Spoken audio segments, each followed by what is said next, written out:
지게차 운전기능사 기출문제 14회 시작하도록 하겠습니다. 1번 작업 중 엔진 온도가 급상승. 엔진 온도가 급상승했다. 그러면요, 과열되고 있죠. 엔진이 과열되고 있습니다. 그러면 이것은요, 냉각이 제대로 안 된다는 뜻입니다. 냉각이 안 된다는 뜻이고, 그러면 냉각이 되는지 안 되는지는 뭘 확인해 봐야 됩니까? 냉각수의 양이죠. 그죠? 냉각수의 양을 점검해 볼 필요가 있습니다. 1번의 답 4번. 2번 기관이 과열되는 원인이 아닌 것입니다. 물 재킷 내에서 물때, 자, 물때를 영어로 스케일이라고 해요. 물때가 형성되면 기관이 과열됩니다. 그리고 두 번째, 펜벨트. 우리 펜벨트 할 때 요걸요, 자, 요렇게 써야 되거든요. 요렇게 써야 되는데 과거 기출문제를 보면 A로 이렇게 돼 있어요. 어쨌든 펜벨트 장력이 과다가 아니고 장력이 약해진 경우입니다. 장력이 약해진 경우. 그 다음에 세 번째, 냉각수가 부족해도 기관이 과열됩니다. 그리고 네 번째, 무리한 부하 운전을 해도 기관이 과열됩니다. 따라서 기관이 과열되는 원인이 아닌 것은 2번. 3번, 디젤 기관에서 연료가 정상적으로 공급되지 않아 시동이 꺼지는 현상이 발생되었습니다. 그 원인으로 적합하지 않은 건데, 자, 지금 연료가 정상적으로 공급되지 않는다 그랬죠. 그러면 전부 연료에 문제가 있는 겁니다.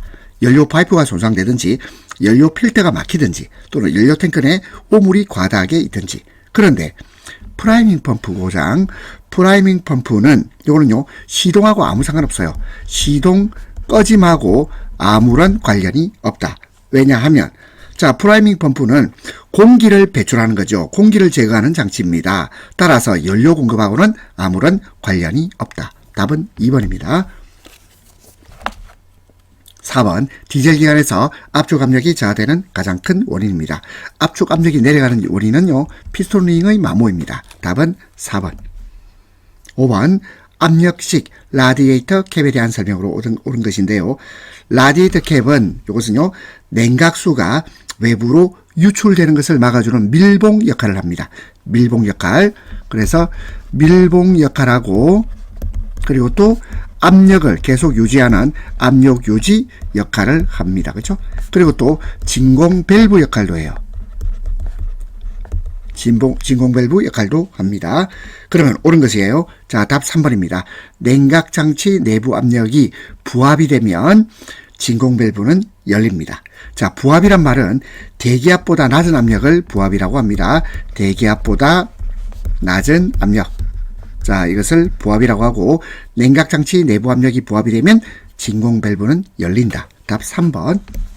6번, 디젤 기관 연료장치 분사 펌프에서 프라이밍 펌프는 어느 때 사용됩니까? 이거는요, 공기 배출할 때죠.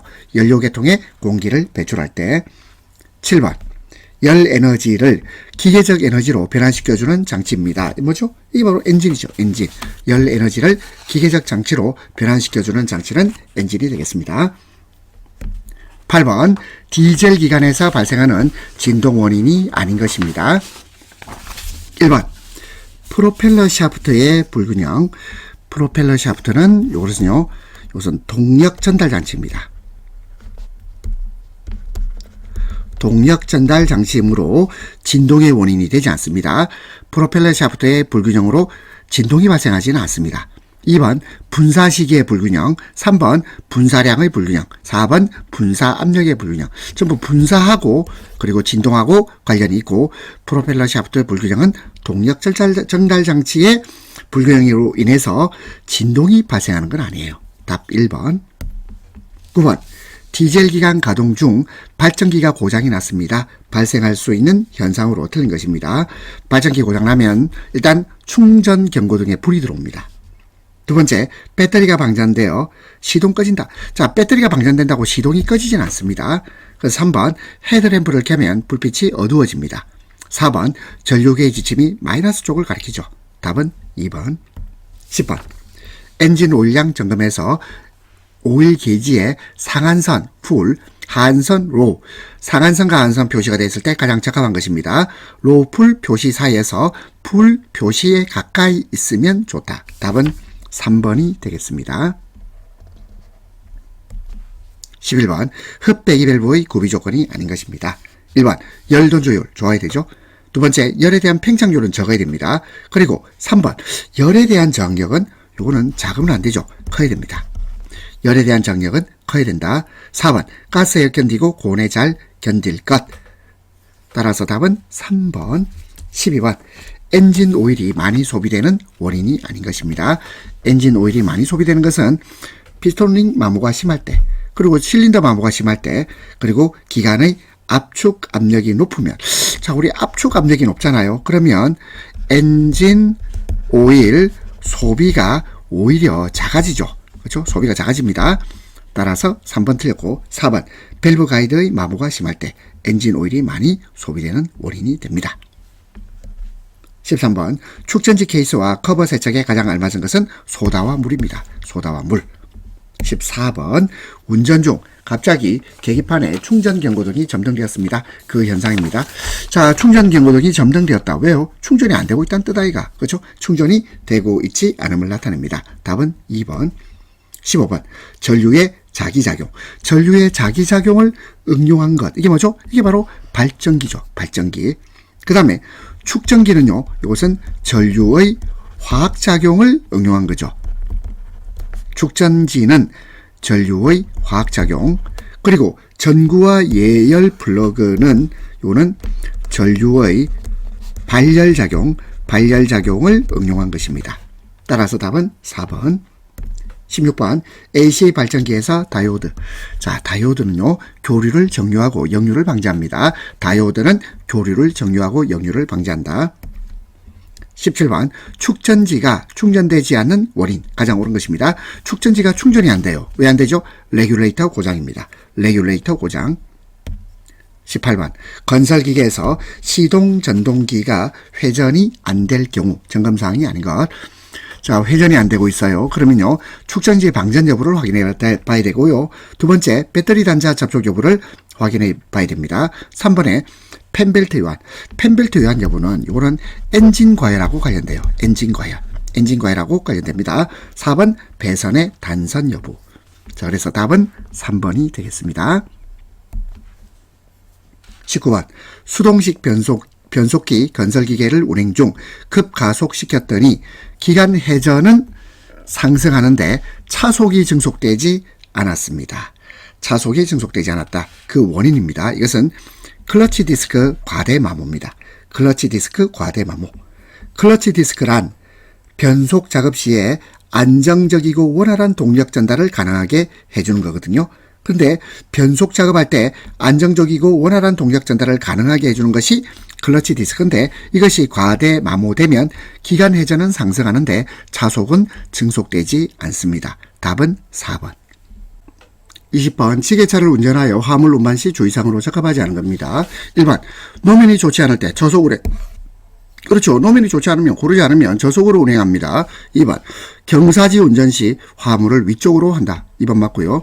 3번, 화물 운반 거리는 5m 이내. 너무 짧아요. 5m 아닙니다. 자, 그래서 제가 이거를요, 5m가 아니면 과연 몇 미터 이내가 가장 적절할지를 제가 여러 가지로 검색을 해봤어요. 해봤는데, 자, 근데 이게 정설은 없고요. 한 50m 또는 75m, 50m 또는 75m라고 말하는 문헌을 제가 발견하긴 했습니다. 근데 어쨌든 5m는 아니에요. 따라서 답은 3번. 21번, 무한궤도식 리코일 스프링을 이중 스프링으로 사용하는 이유로 가장 적합한 겁니다. 이것은 서징 현상을 줄이기 위해서죠. 서징 현상은 유체 흐름이 원활하지 못할 때 압력이나 유량이 주기적으로 변동하여 나타나는 현상을 서징 현상이라고 그러고, 서징 현상을 줄이기 위해서는 자, 이중 스프링으로 사용하는 이유가 되겠습니다. 답은 2번. 22번, 파워 스티어링에서 핸들이 매우 무거워 조작하기 힘든 상태일 때의 원인입니다. 이때는요, 조향 펌프에 오일이 부족해요. 조향 펌프에 오일이 부족하다. 23번, 크롤로 타입 유압식 굴삭기. 크롤로 타입이 무슨 말입니까? 이것은 무한궤도식을 말합니다. 탱크 돌리면 되겠습니다. 무한궤도식 이렇게 합시다. 자, 무한궤도식이고, 무한궤도식 유압 굴삭기의 주행 동력으로 이용되는 것은 유압 모터입니다. 유압 모터. 24번, 로더를 활용하여 작업할 수 있는 것과 가장 거리가 먼 것입니다. 1번 송토 작업, 흙을 보내는 거죠. 지면 고르기 작업, 그리고 4번에 트럭의 모래 상차 작업, 모두 로더를 활용해서 작업할 수 있는 것인데, 벌개 작업, 벌개 작업은 굴삭기가 가장 적절하죠. 굴삭기입니다. 25번 기중기에 사용되는 로프의 안전계수를 구하는 식. 로프의 안전계수는요, 자, 분모에 로프의 최대 사용 하중이 있고 분자에 로프의 파단 하중. 파단 하중이란 말은 파괴될 때, 로프가 파괴될 때의 하중을 파단 하중이라고 합니다. 따라서 로프의 안전계수는 로프의 최대 사용 하중 분의 로프의 파단 하중. 답은 2번입니다. 26번 자동 변속기의 과열 원인이 아닌 것입니다. 자, 과열되는 원인. 1번 메인 압력이 높다. 압력이 높으면 과열되죠. 두 번째 과부하 운전. 과부하 운전 계속하면 과열됩니다. 4번 변속기 오일 쿨러가 막혔다. 과열되겠죠. 그리고 오일 수준이 낮답니다. 높다가 아니고 낮다. 27번 교통안전 표지의 종류입니다. 교통안전 표지는 주의, 규제, 지시, 보조, 노면 표지. 주의, 규제, 지시, 보조, 노면 표지로 되어 있습니다. 답은 2번. 28번 도로교통법상 모든 차의 운전자는 같은 방향으로 가고 있는 앞차의 뒤를 따를 때에는 앞차가 갑자기 정지하게 되는 경우에 그 앞차와의 충동이 아니고 충돌입니다. 이거 어떠났네요. 앞차와의 충돌을 피할 수 있는 필요한 거리 확보를 하도록 되어 있는데, 이 거리를 안전거리라고 하죠. 안전거리입니다. 29번 다음 중 건설기계 정비업 등록 구분입니다. 건설기계 정비업은 종합 건설기계 정비업, 부분 건설기계 정비업, 전문 건설기계 정비업. 세 가지 있습니다. 종합, 부분, 전문. 답은 1번. 30번 건설기계 관리법에서 정의한 건설기계 형식입니다. 구조, 규격 및 성능 등에 관하여 일정하게 정한 것, 건설기계 형식입니다. 답은 4번. 31번 고의로 경상 한 명의 인명피해를 입힌 건설기계 조종사. 자, 우리 고의범은요, 면허 취소입니다. 고의범은 면허 취소. 답은 4번입니다. 32번 건설기계의 임시운행 사유에 해당하는 것입니다. 임시운행 사유는요, 등록 신청을 위해서 건설기계를 등록지로 운행할 때, 이때는 임시운행 사유가 됩니다. 답은 3번. 33번 도로 중앙선이 황색 실선과 실선이 뭐죠? 이게 실선이죠. 그 다음에 황색 점선, 복선으로 설치된 때의 설명으로 맞는 것입니다. 2번이죠. 점선 쪽에서만 중앙선을 넘어서 앞지르기를 할 수 있어요. 점선 쪽에서만 중앙선을 넘어서 앞지르기 할 수 있다. 2번. 34번 신호등이 없는 교차로에 좌회전하려는 버스와 교차로에 진입하여 직진하고 있는 건설기계가 있을 때 어느 차가 우선권이 있습니까? 하면 이때는요, 자, 건설기계가 교차로에 진입하여 직진하고 있는 건설기계가 우선권이 있습니다. 답은 1번입니다. 35번 정기검사 유효기간 3년. 정기검사 유효기간 3년인 건설기계는 무한궤도식 굴삭기입니다. 무한궤도식 굴삭기. 36번 보도와 차도의 구분이 없는 도로에서 이동이 있는 곳을 통행할 때 운전자가 취할 조치 중 옳은 것입니다. 서행 또는 일시정지, 그리고 안전확인 후 진행. 서행 또는 일시정지, 안전확인 후 진행합니다. 답은 1번입니다. 37번 가변 용량형 유압펌프. 유압펌프는요, 모양이 사과 모양이에요. 이렇게 사과 모양이죠.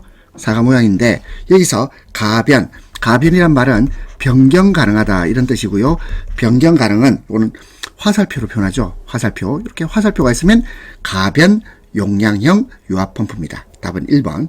그러면 2번은 뭐겠습니까? 2번은 그냥 유압펌프겠죠. 유압펌프. 3번은요. 자, 3번 요 M자로 되어 있는데 이거 스프링입니다. 스프링. 자, 4번은요. 네모죠. 네모. 요 네모는 탱크. 답은 1번이고요. 38번 밀폐된 용기 내의 액체 일부에 가해진 압력. 액체 일부에 가해진 압력은 유체 각 부분에 동시에 그리고 같은 크기로 전달됩니다. 이것을 파스칼의 원리라고 하죠. 답 2번. 39번 유압장치에서 피스톤 로드에 있는 먼지 또는 오염물질 등이 실린더 내로 혼입되는 것을 방지하는 것. 더스트실이죠. 더스트실. 40번 유압장치에서 작동체의 속도를 바꿔주는 밸브. 요 유량 제어 밸브입니다. 작동체의 속도를 바꿔주는 밸브는 유량 제어 밸브. 41번 액추에이터를 순서에 맞추어. 자, 순서에 맞춘다. 순서. 자, 요걸 해주세요. 시퀀스. 순서에 맞추어 작동시키기 위해 설치한 밸브. 시퀀스 밸브입니다. 시퀀스 밸브. 42번 유압 작동유의 점도가 너무 높을 때 발생되는 현상입니다. 유압 작동유의 점도가 너무 높으면 동력 손실이 증가하죠. 1번입니다. 동력 손실 증가. 43번 기압 펌프입니다. 기압 펌프. 기압 펌프는요, 이것은 구조가 간단하죠. 구조 간단. 그리고 고장이 적게 나요. 고장 적다. 고장 적음. 그 다음에 규모가 작죠? 소형입니다. 소형. 그리고 또 작으니까 가볍죠. 가볍습니다. 그리고 고속회전이 가능해요. 고속회전. 그리고 쌉니다. 가격 싸다. 그리고 이 기압 펌프는 정용량 펌프입니다. 기압 펌프는 정용량 펌프. 44번 유압모터의 특징으로 맞는 것입니다. 유압모터는 요는요, 유체 에너지를 받아서 기계적인 에너지로 전환하여 회전 운동을 시키는 것입니다. 그럼 유압모터는 어떤 특징을 가지고 있죠?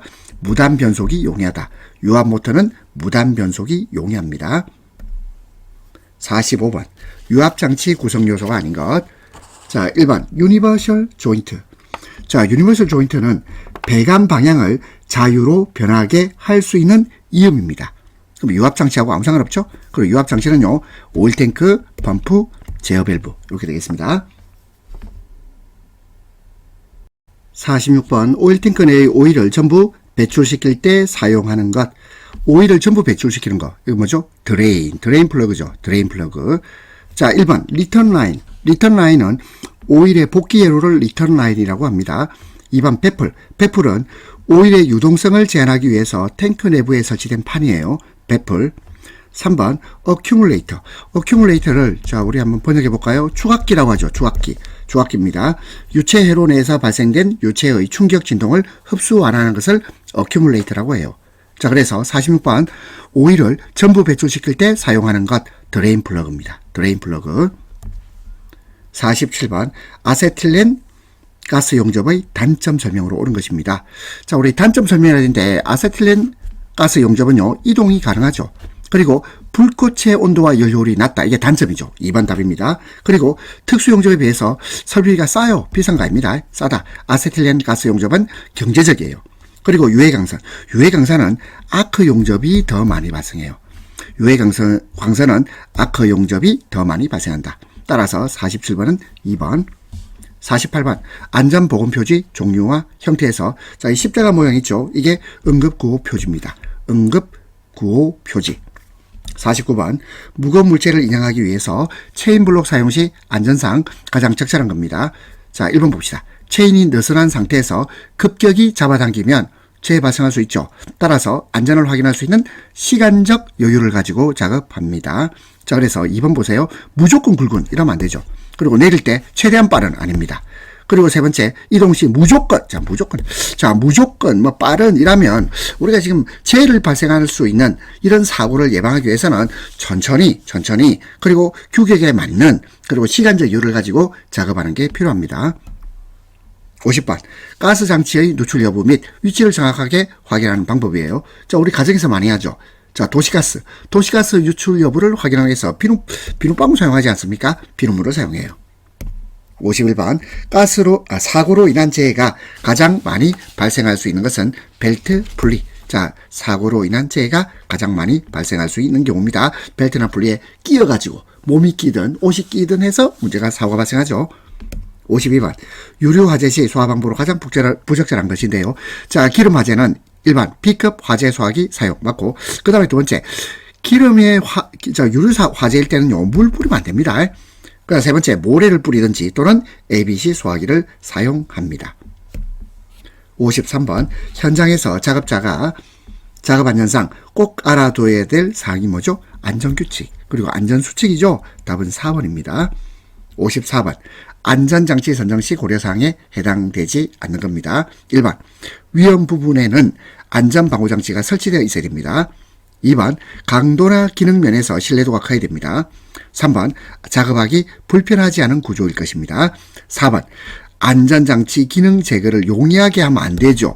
기능 제거하면 안 되죠. 안전장치 기능 제거하면 안 됩니다. 55번 스패너 사용 시 올바른 것입니다. 자, 이거 쭉 한번 읽어보세요. 스패너 입이 너트 치수보다 큰 것. 자, 크면 안 됩니다. 그리고 해머 대용 안 됩니다. 자, 3번 너트에 스패너를 깊이 물리고 조금씩 앞으로 당기는 식으로 풀고 조인다. 자, 3번이 맞는 말이죠. 56번 해머 작업의 안전수칙으로 틀린 것입니다. 1번 해머를 사용할 때 자로 부분을 확인할 것. 2번 장갑을 끼고 해머 작업을 하지 말 것. 자, 3번 보세요. 열 처리된 장비 부분 강함으로 힘껏 때린다. 아닙니다. 열 처리된 장비 부분은요. 이것은 해머 작업을 해서는 안 돼요. 이거는요. 해머 작업을 하지 않습니다. 4번 공동으로 해머 작업 시는 호흡을 맞춰야 됩니다. 57번 전선로 부근에서 건설기계로 안전하게 작업을 하기 위해서 사전에 연락해야 할 곳은 인근 설비 관련 소유자 또는 관리자가 되겠습니다. 답은 2번. 58번 인체 전류가 흐를 시 위험 정도를 결정하는 요인 중 가장 거리가 먼 겁니다. 사람의 성별, 이게 무슨 말이에요? 남성인지 여성인지에 따라서 인체 전류가 흐를 때 위험 정도가 달라지는 게 아니죠. 따라서 1번이 답이 되겠습니다. 2번 인체 흐른 전류 크기, 그리고 전류가 흐른 시간, 그리고 전류가 인체 통과한 경로, 다 이거 위험 정도의 결정 요인이 되겠습니다. 59번 배관을 시가지 도로 노면 밑에 매설하는 경우 노면으로부터 배관의 외면까지 몇 미터 이상 매설 깊이나 설치 간격을 유지해야 됩니까? 1.5m 이상입니다. 1.5m 이상. 60번 도로 굴착자가 굴착 공사 전에 이행할 사항에 대한 설명으로 옳지 않은 것인데 1번 도면에 표시된 가스 배관과 기타 저작물 매설 유무를 조사해야 되고 2번 조사된 자료로 시험 굴착 위치 및 굴착 해소 등을 정하여 가스 배관 매설 위치를 확인해야 됩니다. 3번 위치 표시용 페인트와 표지판, 황색 깃발 등을 준비해야 됩니다.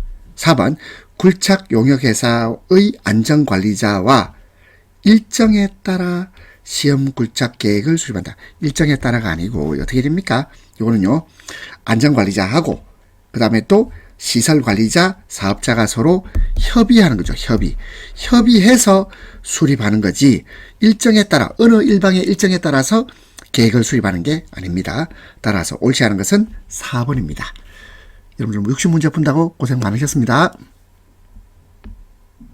지게차 운전기능사 기출문제 14회 시작하도록 하겠습니다.